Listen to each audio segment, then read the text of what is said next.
Ohm's law बहुत मशहूर law है। ये ओम्स नाम के एक साइंटिस्ट थे जिन्होंने पोटेंशियल डिफरेंस, दो पॉइंट के बीच पोटेंशियल डिफरेंस और करंट के बीच एक रिलेशन दिया जिसको हम ओम्स लॉ के नाम से जानते हैं। आइए हम देखते हैं ओम्स लॉ क्या है। आप अपने घरों में देखे होंगे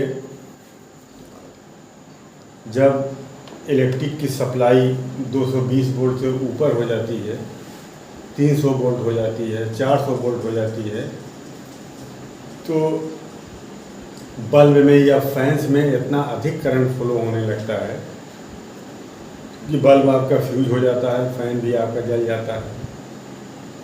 और अगर पोटेंशियल डिफरेंस मीन्स वोल्टेज अगर डाउन होता है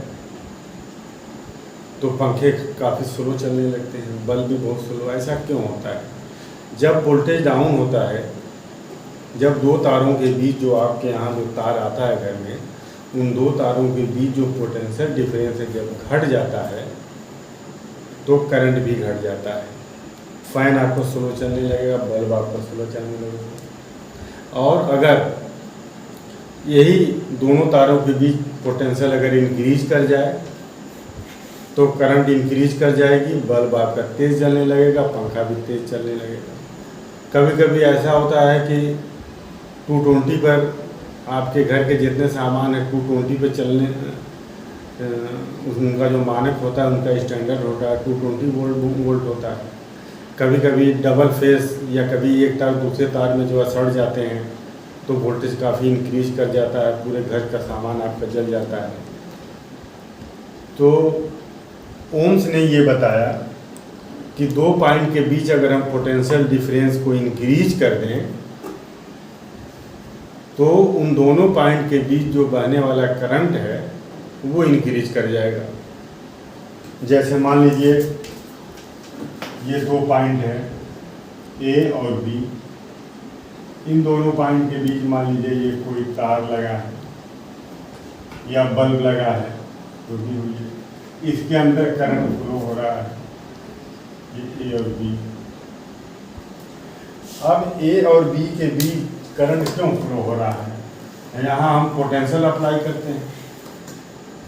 यहाँ मान लीजिए यहाँ हमने बैटरी से प्लस दिया और यहाँ माइनस, तो प्लस माइनस के बीच पोटेंशियल डिफरेंस मान लीजिए 12 वोल्ट या 6 वोल्ट मान लीजिए।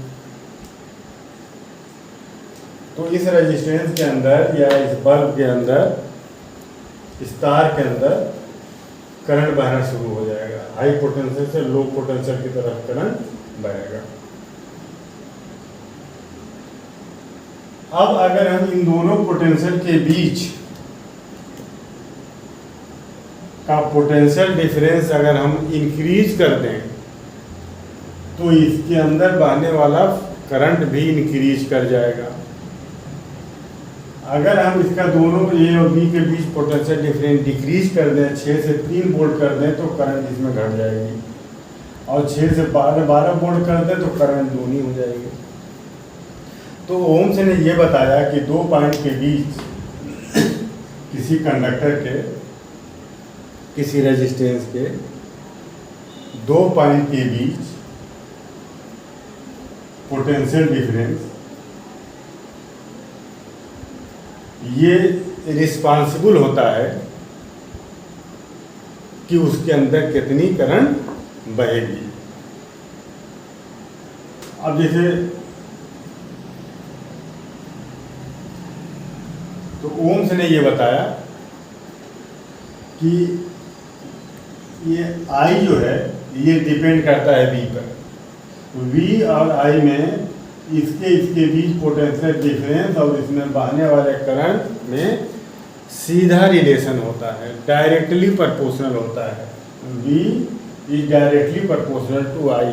वी और आई में सीधा संबंध होता है, डायरेक्टली प्रोपोर्शनल होता है। मतलब एक बढ़ाएंगे तो दूसरा बढ़ जाएगा, एक घटाएंगे तो दूसरा घट जाएगा। वी बढ़ाएंगे तो आई बढ़ेगा, वी बढ़ाएंगे तो आई घटेगा। सीधा संबंध होता है। तो अगर हम V और I के बीच अगर हम ग्राफ निकालें, ये x एक्सिस है और ये y एक्सिस है, तो ये जो ग्राफ बनेगा एक स्ट्रेट लाइन बनेगा, डायरेक्टली प्रोपोर्शनल है ना, ये स्ट्रेट लाइन बनेगा ग्राफ, ये स्ट्रेट लाइन बनेगा ग्राफ। प्रोपोर्शनलिटी को आप हटाएं तो एक कांस्टेंट लाना होगा, तो V is equal to R I, जहां R क्या है, प्रोपोर्शनलिटी कांस्टेंट है। इसी प्रोपोर्शनलिटी कांस्टेंट को इस कंडक्टर का या इस मटेरियल का जिसके अंदर करंट फ्लो हो रहा था रेजिस्टेंस जो है कहलाएगा। तो ये R इसका रेजिस्टेंस होगा, तो R is equal to V upon I. तो R कांस्टेंट है, किसी दिए हुए मटेरियल के लिए R की वैल्यू कांस्टेंट होती है। यहाँ आप देखिए, आप V इंक्रीज कर रहे हैं तो I भी इंक्रीज हो जा रहा है, V डिक्रीज कर रहे हैं तो I भी डिक्रीज हो रहा है। जितना V आप इंक्रीज कर रहे हैं उतना I डिक्रीज हो जा रहा है। तो इसका रेशियो जो है बराबर बना रहता है। मान लीजिए ये 20 है और ये मान लीजिए 10 है, तो R की वैल्यू 2 आ गई। अगर ये इंक्रीज करके 30 हो जाए तो ये भी इंक्रीज करके 15 हो जाएगा। फिर देखिए इसकी वैल्यू 2 आ गई। अगर V इंक्रीज करके 40 हो जाए तो I भी इंक्रीज करके 20 हो जाएगा। फिर देखिए 2। तो आप ये देख रहे हैं कि V अपॉन I का जो रेशियो है वो कांस्टेंट है। तो इस तरह से V अपॉन I कांस्टेंट होता है और इसी कांस्टेंट को हम इस कंडक्टर का रेजिस्टेंस कहते हैं। और रेजिस्टेंस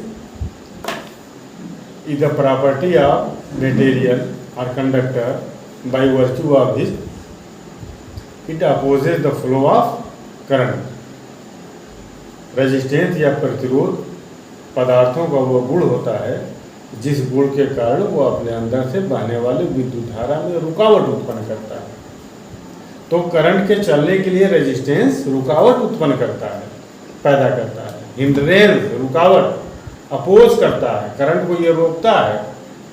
इसलिए जिस मटेरियल का, जिस तार का, जिस कंडक्टर का रेजिस्टेंस जितना ज़्यादा होगा वो करंट के लिए उतने ही अच्छे नहीं माने जाएंगे। चांदी का रेजिस्टेंस सबसे कम होता है, इसलिए चांदी जो है बहुत अच्छा कंडक्टर होता है, बहुत अच्छा उसमें करंट फ्लो होता है। तो V अपॉन I की वैल्यू कांस्टेंट होती है। अब आइए देखें एक चीज़ और, ये ग्राफ मान लीजिए इसका है, ये कोई मटेरियल है, मान लीजिए ये आयरन है या ये कॉपर मान लीजिए,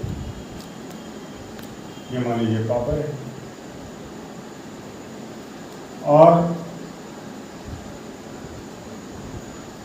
ये मान लीजिए आयरन है। ए और बी के बीच आप उतना ही पोटेंशियल दीजिए 6 वोल्ट,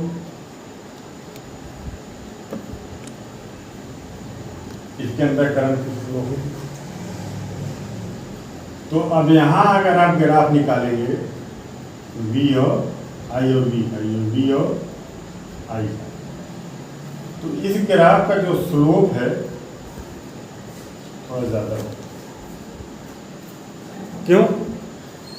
क्योंकि V अपॉन I क्या है, यहाँ देखिए, ये आप ये करंट बता रहा है और ये वोल्टेज बता रहा है। तो यहाँ से यहाँ ये करंट हो गया और यहाँ से यहाँ ये वोल्टेज हो गया। तो perpendicular upon base V upon I perpendicular upon base, ये स्लोप बताता है। तो यहाँ आप देख रहे हैं कि स्लोप यहाँ कम है और यहाँ स्लोप देखिए ज़्यादा है। ये V की तरफ ये ज़्यादा झुका हुआ है, इसका वी से झुकाव थोड़ा कम है। यहाँ से ये आप देखिए, ये एंगल और ये एंगल, ये एंगल ज़्यादा है तो इसका स्लोप ज़्यादा हुआ, इसका स्लोप कम हुआ। ये यहाँ से इतना एंगल बना रहा है, ये यहाँ से इतना एंगल बना रहा है। अगर बहुत ज़्यादा डिफ्रेंशिएट आप नहीं कर पा रहे हैं तो लाइए इसको ऐसे बना लीजिए। अब देखिए यहाँ पर ये एंगल काफ़ी कम है तो इसका स्लोप कम है और इसका स्लोप ज़्यादा है। तो स्लोप क्या होता है? परपेंडिकुलर अपान बेस v अपान आई। तो v अपान आई स्लोप होता है, तो वी आई ग्राफ का जो स्लोप होता है वो रेजिस्टेंस कहलाता है। v अपान आई ये रेजिस्टेंस कहलाता है। तो जिसका स्लोप ज़्यादा होगा उसका रेजिस्टेंस ज़्यादा होगा, जिसका स्लोप कम होगा उसका रेजिस्टेंस कम होगा। तो इस मटेरियल के लिए, आयरन के लिए, ये जो ग्राफ बना है इसका स्लोप ज़्यादा है, तो इसका स्लोप ज़्यादा भी इस V upon I, slope perpendicular upon base slope होता है, तो V upon I perpendicular upon base V upon I हुआ। और ये क्योंकि ये ज़्यादा आ रहा है, ये रेजिस्टेंस के बराबर हो रहा है, तो जिसका स्लोप ज़्यादा होगा उसका रेजिस्टेंस ज़्यादा होगा, जिसका स्लोप कम होगा उसका रेजिस्टेंस कम होगा। तो आयरन का रेजिस्टेंस कॉपर के रेजिस्टेंस से ज़्यादा होता है, इसका स्लोप ज़्यादा है और ये कम। तो स्लोप देख करके आप बता सकते हैं कि किसी मटेरियल का रेजिस्टेंस किसी दूसरे मटेरियल से कम है या ज़्यादा है। तो ये दो रेजिस्टेंस मान लीजिए दिए हुए हैं,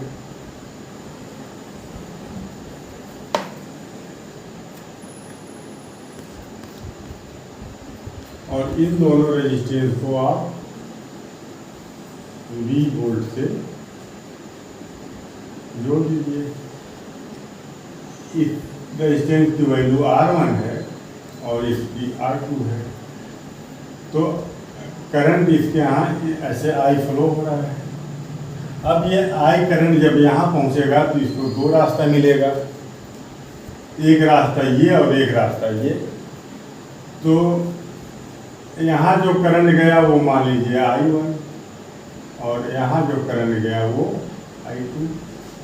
मतलब R1 में I1 करंट फ्लो हो रहा है और R2 में I2 करंट फ्लो हो रहा है। कितना करंट जाएगा ये डिपेंड करेगा इस रेजिस्टेंस और इस रेजिस्टेंस की वैल्यू पर। आपको ये पता है कि रेजिस्टेंस करंट में रुकावट उत्पन्न करता है, पैदा करता है। इसका मतलब ये हुआ कि जिसका रेजिस्टेंस ज़्यादा होगा उसमें करंट कम बहेगा और जिसका रेजिस्टेंस कम होगा उसमें करंट ज़्यादा जाएगा। तो अगर R1 R2 से छोटा है तो R1 में बहने वाला करंट ज़्यादा होगा, I1 I2 से बड़ा होगा। तो अब यहाँ देखिए इसके बीच पोटेंशियल अप्लाई किया जा रहा है V है। तो आप देखिए कि R1 और R2 ये दोनों एक ही पॉइंट से जुड़े हुए हैं, तो जो पोटेंशियल R1 के बीच है वही पोटेंशियल R2 के बीच है। ठीक, तो R में जो करंट फ्लो हो रहा है इसके लिए देखिए V, इसके सिरों के बीच पोटेंशियल V, तो V इक्वल टू IR। तो I की जगह आप लिखिए I1 और R की जगह R1। अब यहाँ देखिए इसके लिए R2 के सिरों के बीच भी पोटेंशियल वही V ही है, तो V equal to current into resistance. इसमें करंट I2 जा रहा है और इसका रेजिस्टेंस R2 है। तो अब ये दो लेफ्ट हैंड साइड दोनों इक्वल है, ये भी V है ये भी V है, तो राइट हैंड साइड भी इक्वल होगा। तो I1 R1 equal to I2 R2। तो I1 upon I2 equal to R2 upon R1। ये रेशियो देखिए I1 I2 और R2 I1। I1 upon I2 का जो रेशियो है I1 upon I2, I1 I2 का रेशियो R रेजिस्टेंस के ratio का अपोजिट है। ये R1 upon I1 upon I2 equal to R2 upon R1, तब ये I R के इन्वर्सली प्रोपोर्शनल है। तो तो आई इन्वर्सली प्रोपोर्शनल हो गया आर। आर बढ़ाएंगे तो आई घटेगा, आर घटाएंगे तो आई बढ़ेगा। तो ये I1 I2 का जो रेशियो है I1 upon I2 equal to R2 upon R1 होगा। तो इस तरह से करंट का बंटवारा होता है। आइए एक क्वेश्चन देखते हैं। इस क्वेश्चन के बेस पर हम समझाने का प्रयास करेंगे। ये दो रेजिस्टेंस ये पैरेलल में लगे हुए हैं 5 ओम और 10 ओम का, और इसको हम पोटेंशियल V वोल्ट की बैटरी से हमने इसको जोड़ दिया। ये प्लस और ये माइनस, इसको प्लस और इसको माइनस बैटरी से हमने दिए। और ये बैटरी का वोल्टेज जो भी हो इससे हमें मतलब नहीं है, क्योंकि करंट और रेजिस्टेंस दिया हुआ है, हमको करंट और रेजिस्टेंस का रेशियो निकालना है। तो अब देखिए यहाँ से 15 एम्पियर का करंट यहाँ से जा रहा है। अब यहाँ इसको दो पाथ मिला, कुछ करंट इसमें जाएगा, कुछ करंट इसमें जाएगा। अब एक बात तो आपके समझ में आ गई कि जिसका रेजिस्टेंस ज़्यादा है उसमें कम करंट जाएगा, और जिसका रेजिस्टेंस कम है उसमें ज़्यादा करंट जाएगा। तो 5 ओम वाले में करंट ज़्यादा बहेगा और 10 ओम वाले में करंट कम बहेगा, क्योंकि रेजिस्टेंस क्या करता है, करंट को रोकता है। इन्वर्सली प्रोपोर्शनल होता है। आई और आर का जो रिलेशन है वो इन्वर्सली प्रोपोर्शनल होता है। I1 upon I2 equal to R2 upon R1। समझे बुजुर्ग? तो ये है। तो आइए इसको हम निकालते हैं। देखिए I1 upon I2 equal to R2 upon R1, opposite है। तो अब R2 की जगह आप रखिए 10 और R1 की जगह रखिए 5 ओम से ओम कैंसिल, 5 पंजा 5, 5 टू या 10, 2 अपान 1। तो I1 रेशियो I2 कितना हो गया उधर, 2:1। ठीक, मतलब I1 अगर 2 होगा तो I2 1 होगा, है ना। ये इसका आधा होगा, या तुम ये कहोगे कि ये I1 अगर 2 है तो I2 1 होगा। ठीक ना। जितना इसमें करंट बहेगा उसका दूना करंट इसमें बहेगा, या ये कहो जितना इसमें करंट बहेगा उसका आधा करंट इसमें बहेगा। I1 अगर 2 है तो I2 1 है। अब टोटल करंट बह रहा है कितना, 15। टोटल करंट जो आई है वो 15 एम्पियर है। अब 15 एम्पियर को इसी रेशियो में आपको बांटना है। ठीक, तो देखो यहाँ I1 कितना हो जाएगा सर, बताओ। I1, तो ये I1 इक्वल टू हो जाएगा, I1 कितना है यहाँ, कौन सा रेशियो I1 वाला है, 2, है ना। I1 अगर 2 है तो I2 1 है। तो I1 अगर तुमको निकालना है तो पहले किसका लेंगे, 2 अपान इन दोनों का सम। इन दोनों का सम कितना आ जाएगा, 3 इंटू ये 15, 3 5 या 15, ये 10 एम्पियर आ गया। 10 एम्पियर I1 हो गया, इसमें 10 एम्पियर बहेगा। ठीक, अब I2 निकाल लो। I2 जब निकालना है तो I2 वाला पार्ट देखो ये 1 है ना। तो ऊपर लिखेंगे 1 अपान दोनों का सम, 3 इंटू 15, काट दो इसको, ये आ गया 5 एम्पियर। मतलब इसमें 10 एम्पियर बहेगा और इसमें 5 एम्पियर करंट फ्लो होगा। ठीक, अगर ये बात समझ में आ गई तो मैं एक दो और एग्जाम्पल दूं। ये एक क्वेश्चन दिया हुआ है, 4 रेजिस्टेंस सीरीज में लगे हुए हैं, 20 ओम, 40 ओम, 10 ओम और 30 ओम, और इनको 100 वोल्ट की बैटरी से जोड़ा गया है। करंट इसमें फ्लो होगा, मान लीजिए करंट आई फ्लो हो रहा है। तो आपको निकालना ये है आई की वैल्यू, कितना करंट फ्लो होगा इसकी वैल्यू निकालनी है, और जितने रेजिस्टेंस हैं सबके सिरों के बीच पोटेंशियल डिफरेंस आपको कैलकुलेट करना है।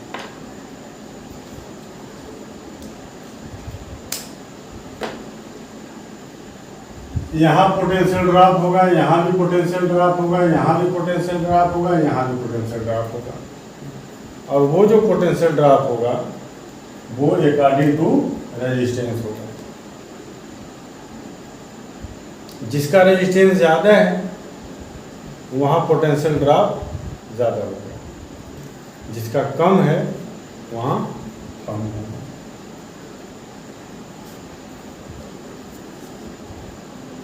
तो देखो,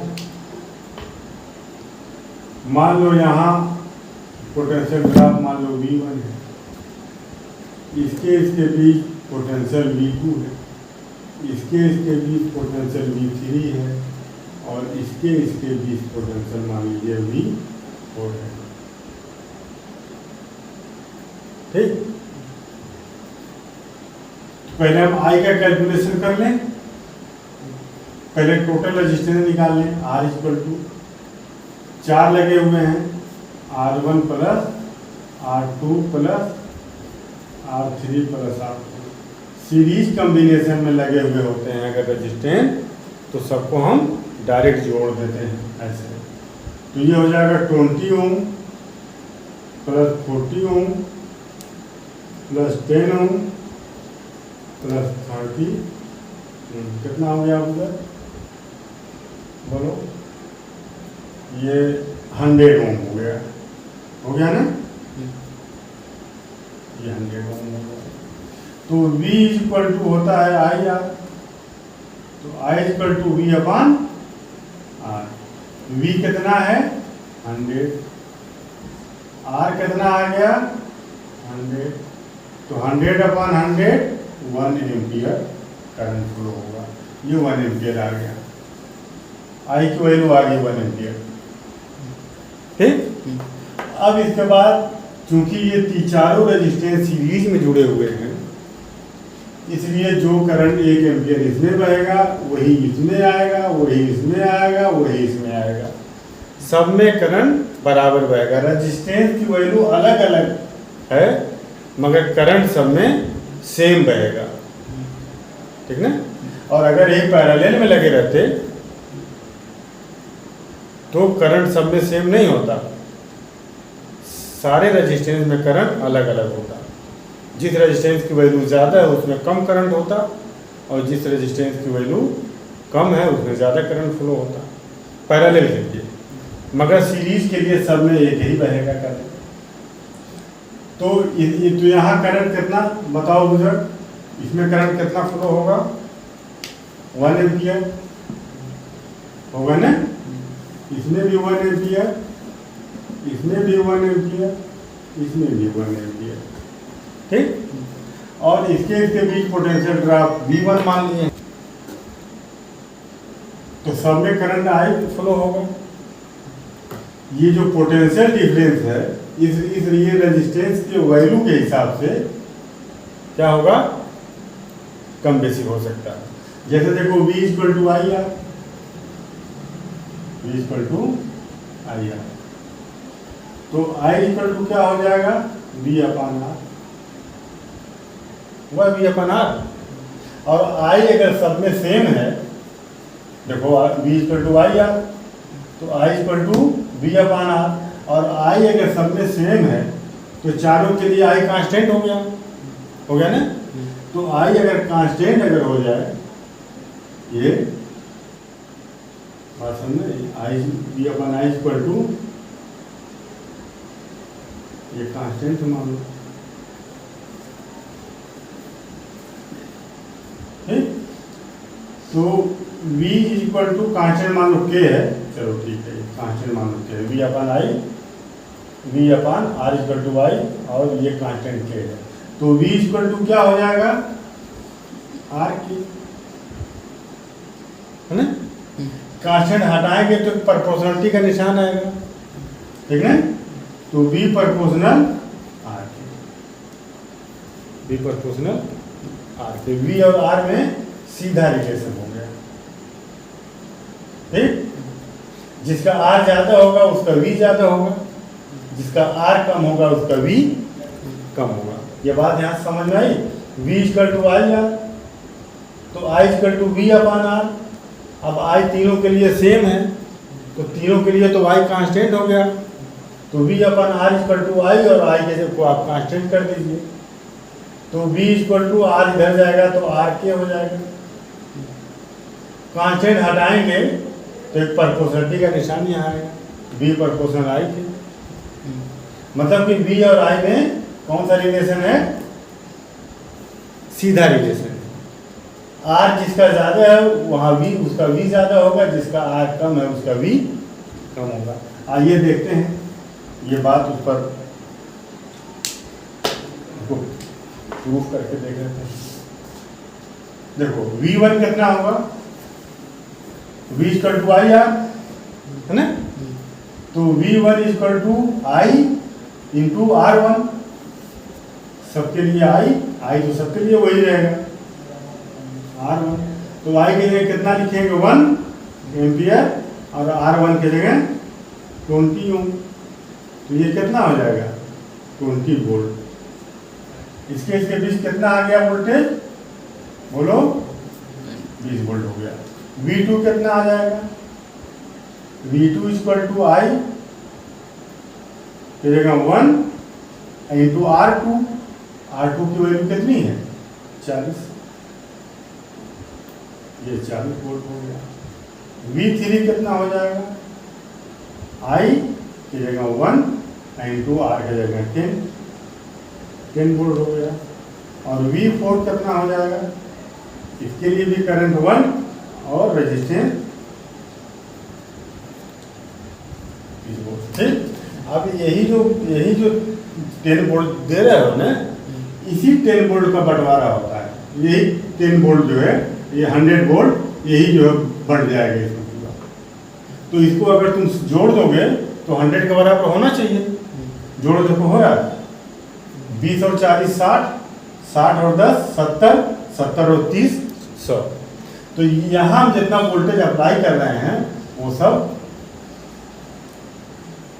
बढ़ जा रहा है सारे रजिस्टर के सिरों के बीच, ठीक। V क्या होता है, V एनर्जी होती है, V क्या होती है, एनर्जी होती है। एक कूलम के चार्ज को पूरे सर्किट में फ्लो कराने के लिए जितनी एनर्जी कंज्यूम होगी वही क्या है, उसका ईएमएफ होता है बैटरी का। तो अगर ये 100 वोल्ट इसका ईएमएफ है, इसका मतलब ये हुआ कि एक कूलम के चार्ज को तुम अगर फ्लो कराओगे तो कितनी एनर्जी खर्च होगी, बोलो 100 जूल, ठीक। तो यहाँ कितनी जूल खर्च हो रही है, 20 जूल। और यहाँ कितनी जूल खर्च हो रही है, V2 कितना है बोलो 40, V2 40 वोल्ट है, और V3 10 वोल्ट है, और ये कितना आ गया 20 वोल्ट, ठीक है। तो वोल्ट क्या होता है, एक कूलम को चार्ज को एक पॉइंट से दूसरे पॉइंट तक लेकर के जाने में जो एनर्जी खर्च होती है वही क्या है, वोल्ट है एक कूलम के लिए। तो ये 100 वोल्ट का इसका ईएमएफ है बैटरी का। इसका मतलब ये हुआ कि इस पूरे सर्किट में करंट फ्लो कराने के लिए चार्ज को, एक कूलम का चार्ज, करंट नहीं, एक कूलम के चार्ज को इस पूरे सर्किट में फ्लो कराने के लिए बैटरी कितनी एनर्जी देगा, 100 जूल देगा। तो वो 100 जूल एनर्जी कहाँ कहाँ खर्च होगी, यहाँ 20 जूल खर्च होगी, यहाँ 40 जूल खर्च होगी, यहाँ 10 जूल खर्च होगी, यहाँ 30 जूल खर्च होगी। तो एनर्जी कंजर्वेशन क्या है कि energy neither be created nor be destroyed. तो जितना ये दिया है सबको जोड़ दोगे, ये सारी एनर्जी को जोड़ दोगे तो इसके बराबर होना चाहिए ना, वो देखो हो गया। ठीक, तो इस तरह से ओम्स लॉ पर क्वेश्चंस लगते हैं। नेक्स्ट वीडियो में ओम्स लॉ पर हम कुछ और क्वेश्चंस लगवाएंगे, और 12th क्लासेस के लिए ये काफ़ी इम्पॉर्टेंट है। 12th class UP board, CBSE board, ICSE board, 10th के स्टूडेंट भी इससे फ़ायदा उठा सकते हैं। तो अगला वीडियो आप तक पहुँचे, इसके लिए चैनल को सब्सक्राइब कर लीजिएगा। वीडियो पसंद आए तो लाइक कर दीजिएगा, बेल आइकन को प्रेस कर दीजिएगा, ताकि जब भी अगला वीडियो अपलोड हो तो इसका नोटिफिकेशन आपको मिल जाए। Thank you.